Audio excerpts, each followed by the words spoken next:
Now, moving to Parliament, naked bribery was the order of Parliament yesterday before the MPs went to the sitting and rejected the committee's report on sugar that had implicated Cabinet Secretaries Henry Rotich for Treasury and Aden Mohammed for ESC. This is according to Kimilili MP Didimas Baraza and Dagoretti South MP Simba Arati, who say that it was a sad day for Kenyans since majority of the MPs in the National Assembly decided to be hoodwinked by money. Barasa has, however, assured Kenyans that his cause to impeach Cabinet Secretary Henry Rotich is still on and he must take full responsibility for the illegal importation of sugar.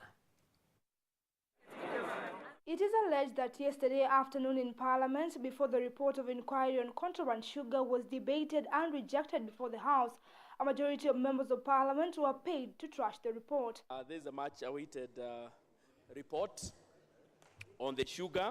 According to Kimilili Member of Parliament Didimas Barasa and Dagoretti South Member of Parliament Simba Arati, indeed money exchanged hands in the House to hoodwink them to reject the report, which was as low as 10,000 shillings. I want to agree and I want to go on record that yesterday the Honorable Fatuma Gedi tried to bribe me with 10,000 shillings. I asked her whether she was out of her senses, because it's immoral for a woman to be an agent of corruption. And the only hope, Parliament is incapacitated. Parliament has been bought out by money.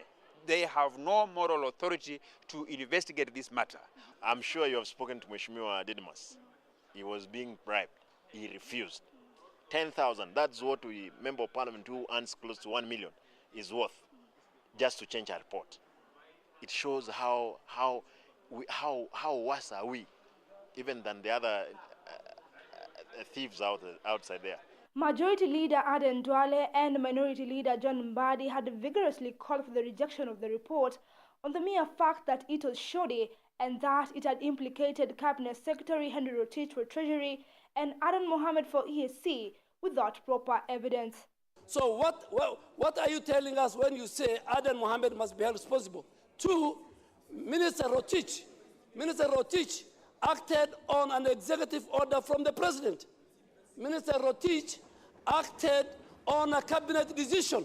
It was now the duty of those authorities, AFA, to ensure that sugar that was being imported in this country is being imported by who, what quantity. That was supposed to form part of the licensing procedure. That is not the work of Rotich, as far as I'm concerned.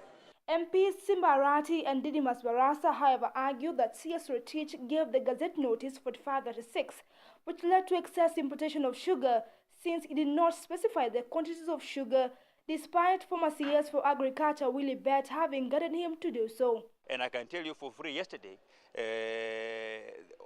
the economy of the Western Kenya, the sugar belt from Transmara to Trans Nzoia, people were crying. On this one, I want to blame squarely. The blame should go to the Speaker himself, because his body demeanor from the word go showed that he was biased. He refused to give us time to talk. Every time that he knows there is an important issue, the so-called cartels in Parliament approach him. Had MPs adopted 3 sweeping amendments by Homa Bay Women Representative Gladys Wanga, the President would have been compelled to step down Rotich and Aden from the cabinet. You know, this document had already been doctored. The only thing is, through the amendments of Honorable Wanga, it was to reinstate the normal state, as it were. Including now these letters which were blacked out, they would have been brought in. Kimilili Member of Parliament Didimas Barasa has, however, asked Kenyans not to lose hope, since on Wednesday next week he will present a motion to impeach CS Rotich. Now I have engaged a gear on a point of no return. And I'm not just going to base on my motion to impeach Rotich were not based on the outcome of the report. But I've gotten part of my evidence from the Sugar Probe Committee proceedings. I've also gotten part of the evidence from the Roraka Land saga. The hope of Kenyans to unearth the truth on these sugar suckers now lies on the hands of the investigative agencies. The only hope now is the DCI, DPP, who must make sure the sugar we are having outside there is safe. Otherwise, we have been treated into suckers by Parliament. Those are the only hope that are remaining. And I would urge them to take up the matter, because the drafters of the Constitution were very clear when they created these different arms of government. With concerns now being raised that Kenyans have lost the hopes of saving the sugar crisis in the country.